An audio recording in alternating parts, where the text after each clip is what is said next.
Hola de nuevo, chicos. El día de hoy les voy a explicar algunas de las características de los seres vivos. Las características que veremos el día de hoy son tres: la respiración, la nutrición y la reproducción. Vamos a comenzar con la respiración.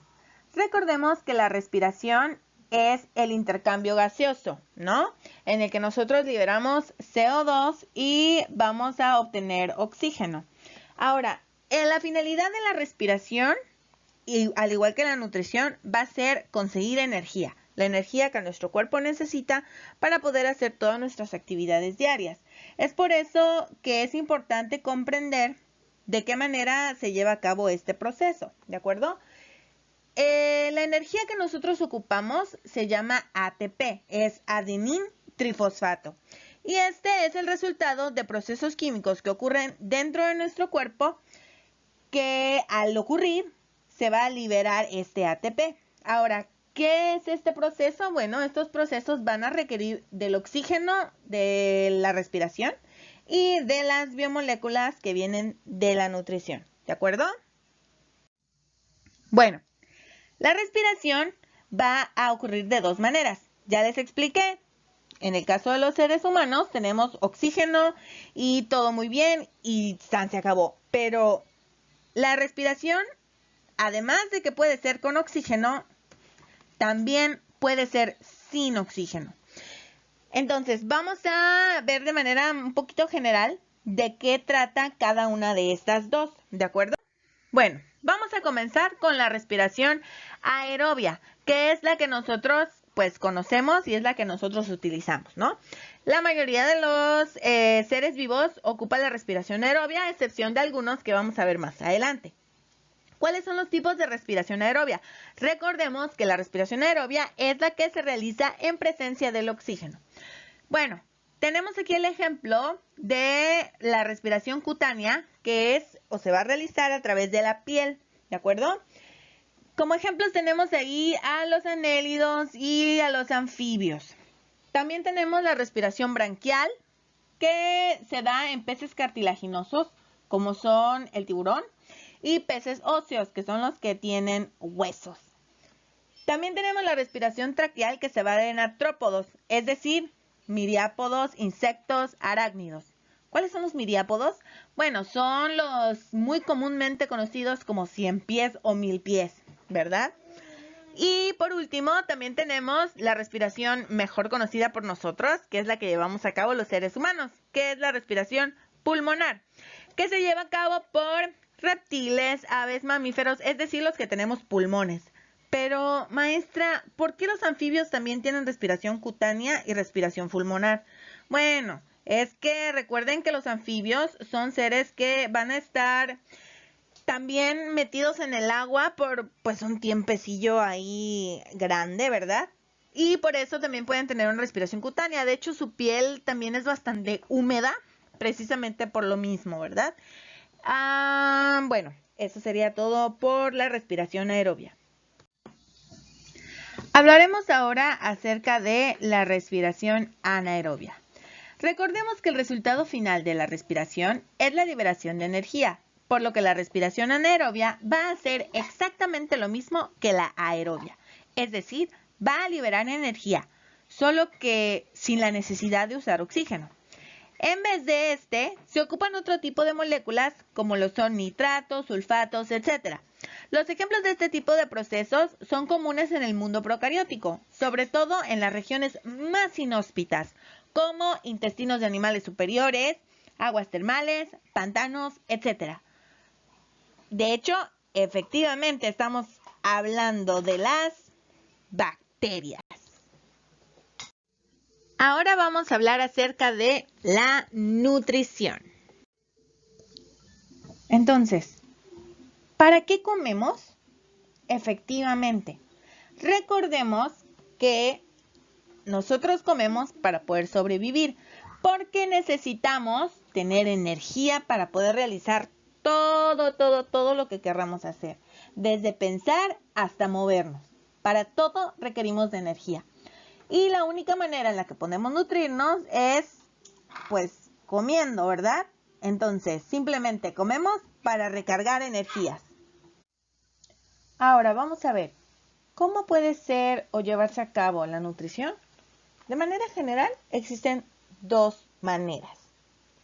Primero serían los autótrofos y la otra serían los heterótrofos. Ahora, ¿qué es eso de autótrofa?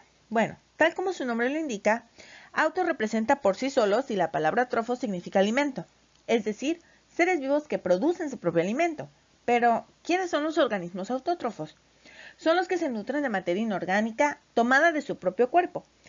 Son considerados como productores en la cadena alimenticia, por obtener nutrientes a través de la luz solar en un proceso llamado fotosíntesis, que estoy segura que todos conocen, ¿verdad? Aunque también se puede obtener la energía de otro tipo de procesos que ocurren dentro de sus cuerpos y son procesos químicos, y se les conoce como quimiosintesis. Ahora, los organismos más característicos del tipo de nutrición autótrofa serían, primero que nada, por supuesto, las plantas, ¿verdad? También las algas, que son conocidas como las plantas del mar. Y por supuesto no pueden faltar las bacterias. Ahora, en el caso de los heterótrofos, también son conocidos como consumidores, que pueden ser primarios, secundarios, terciarios. Están compuestos por una gran diversidad de integrantes del reino animal, hongos e inclusive algunas bacterias. Ellos van a depender por completo de los organismos autótrofos.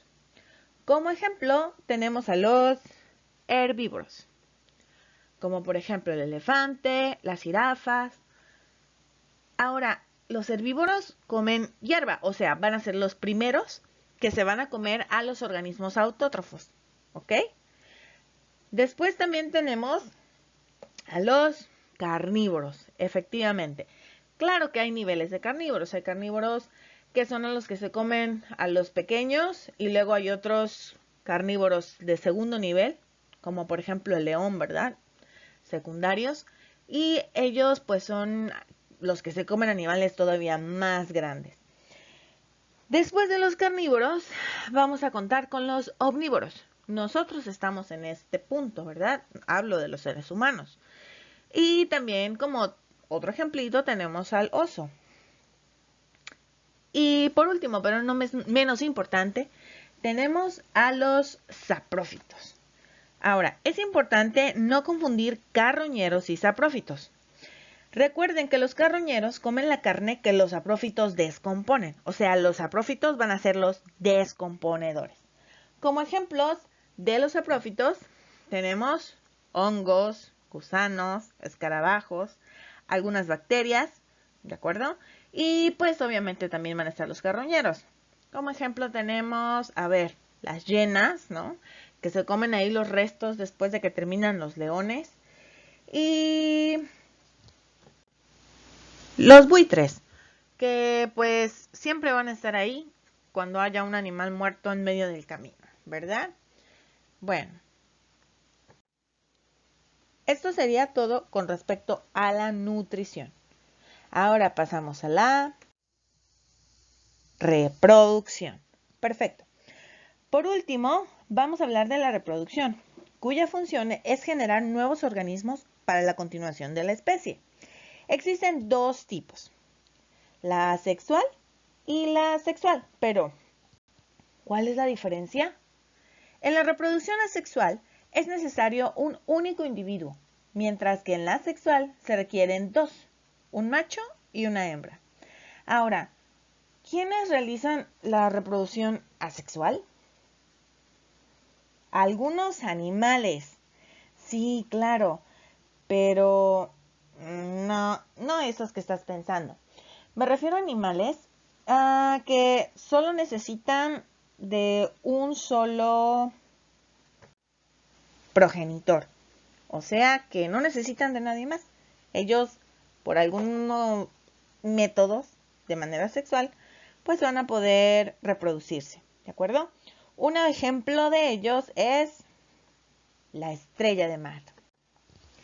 ¿Sabías que la estrella de mar es un animal? Pues sí, es un animal invertebrado, es decir, no tiene huesos, y se reproduce por fragmentación, así como se los pongo en la figura. ¿Qué es la fragmentación? Bueno, la estrella va a perder una parte de sí y a partir de esa parte, así como lo tenemos en esta figura, ¿ok? Esta va a ser la fragmentación, es decir, se va a fragmentar. De estar completa, ahora una parte y de aquí va a crecer una estrella completamente nueva. Y obviamente esta va a volver a crecer. Pero en sí eso es en general la fragmentación. Otros ejemplos de animales asexuales son el cangrejo jaspeado, el lagarto cola látigo, la culebrilla ciega, algunas anémonas de mar, erizos de mar, que también son invertebrados, pepinos de mar, lirio de mar, esponja de mar, amebas, etc. Otros organismos que también llevan a cabo la reproducción asexual son las plantas. Aquí tenemos unos ejemplos, ¿no? No todas las plantas van a tener reproducción asexual. Hay algunas que llevan reproducción sexual, las vamos a ver más adelante. Pero en cuanto a la reproducción asexual, tenemos los estolones, tubérculos, rizomas, bulbos. ¿Y en qué consisten? Pues literal, toman una parte de esa planta y de ahí va a crecer una nueva. Como por ejemplo, alguna vez han, no sé, cortado un pedazo de cebolla o comprado una cebolla y si la dejan muchos días, se van a dar cuenta que de repente ya le empieza a salir algo verde. Ajá, eso es que ya se está reproduciendo. Y ahí, de ahí puede salir una cebolla nueva, ¿de acuerdo? Obviamente hay que sembrarlo, bla, bla, bla, etcétera. Pero así es como funciona. Y también no pueden faltar las bacterias. ¿Cómo es que las bacterias realizan su reproducción? Bueno, aquí tenemos, por ejemplo, esto es una célula madre, que esta es la primera bacteria, ¿de acuerdo? Ahora, esta bacteria va a tener aquí lo que viene siendo su ADN. Aquí está demasiado bonito el ADN, nada más es como ejemplo, porque acuérdense que el ADN normalmente, como es una bacteria, lo van a tener regado por todos lados, ya que estamos hablando de una célula procariota. Ahora, este ADN, si ustedes se fijan, en esta segunda parte como que se empieza a dividir, más bien se fotocopia, literal, de uno ahora vas a tener dos, pero son exactamente iguales. Y a partir de un proceso, estas dos bolitas de ADN se van a separar, ¿de acuerdo? Y al separarse, pues ya vamos a tener una célula madre, que aquí está, y la célula hija, que aquí está. ¿De acuerdo? Entonces, esta es la manera en que se va a llevar a cabo la reproducción asexual en las bacterias. ¿De acuerdo? ¿Alguna pregunta? Cualquier cosa me pueden dejar un comentario y con mucho gusto les voy a contestar.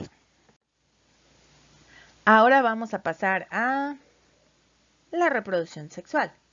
En el caso de los animales, la reproducción sexual la vamos a poder entender o comprender más fácil si la dividimos así, en la manera en que se lleva a cabo. Vivípara, ovípara, ovovivípara y fecundación externa. La reproducción sexual es el proceso mediante el cual se da origen a un nuevo ser vivo a través de la unión de un individuo masculino con uno femenino. Se da principalmente en organismos pluricelulares y algunos unicelulares como algas y protozoos. Puede ser vivípara, que es la primerita. En esta, la fecundación y el desarrollo del embrión sucede dentro del vientre de la madre. Es el caso de los mamíferos y de los seres humanos, que nosotros somos mamíferos, obviamente. En el caso de la ovípara, la fecundación es interna, pero el desarrollo embrionario da origen a huevos que la hembra deposita al medio externo, que es el caso de las gallinas, por ejemplo, las aves, ¿de acuerdo? Ahora, la ovovivípara es una combinación, pues el desarrollo del embrión se lleva a cabo dentro de la hembra, sin embargo, no es en una placenta común y corriente, sino un huevo que se mantiene dentro de la madre hasta que la criatura está lista para salir. Como ejemplos tenemos algunas serpientes y otros invertebrados, y también tiburones y algunos otros peces. Cabe recalcar que no son todos, ¿ok? Estamos hablando de algunas especies únicamente.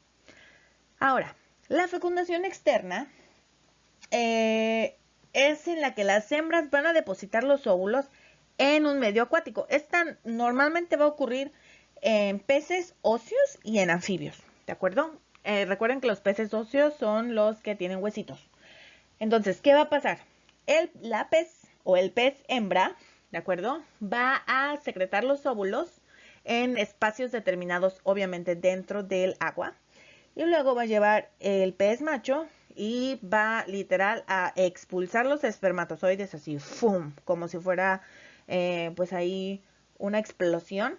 Y de esa manera es que se va a fecundar el huevito del óvulo y poco a poco van a ir creciendo los pececitos completamente de manera externa. ¿De acuerdo? Bueno, por mi parte esto sería todo con respecto a los animales. Ahora, vienen las plantas. Hace un ratito les mencioné que las plantas podían tener reproducción asexual y también reproducción sexual. En el caso de la reproducción sexual, aquí les puse un ejemplo.